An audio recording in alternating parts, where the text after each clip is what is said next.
lên đi.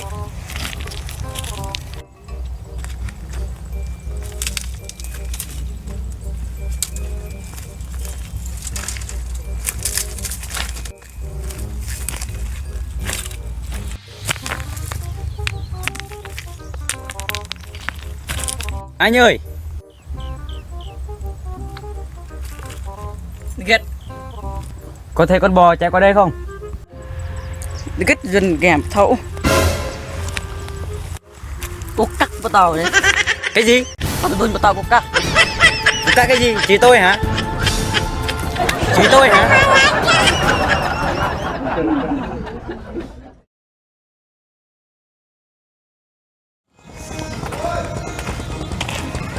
Còn món vẹo nhìn này ép quan bên này thò ép thư quan bên nắp nó ra tầm bên nào vậy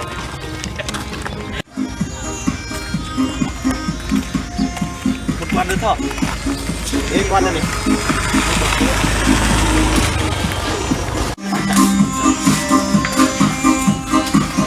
Phải một phim đi đi.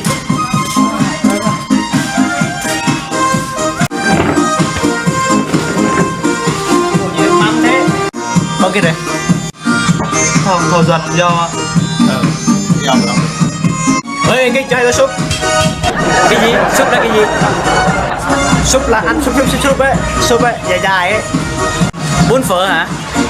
đúng rồi đúng đấy đi Ok, đợi em một tí.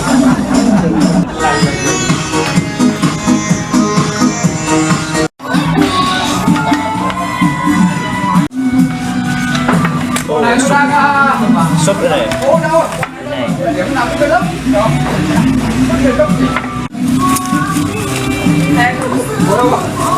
Biết cái chắc rất good.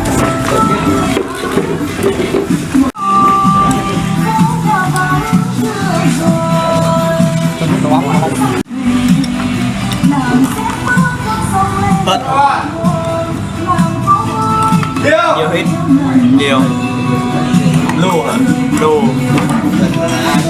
chân còn nữa thôi tiêu còn đi được không đây đây đeo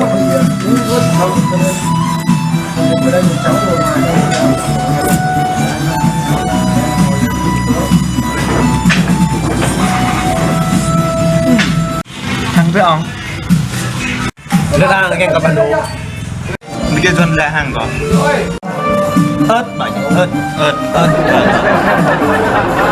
ơi đi kinh Sao anh? cái này ớt quá ớt nữa Ok anh, ok anh. ớt nữa đấy ớt nữa đây vô ớt quá mà Thì anh nói ớt nữa mà. ớt nhiều quá ăn không được tôi dẹp đi không ăn nữa ăn được không chưa làm nhá bán hàng gì không chưa? Không ra đấy hả?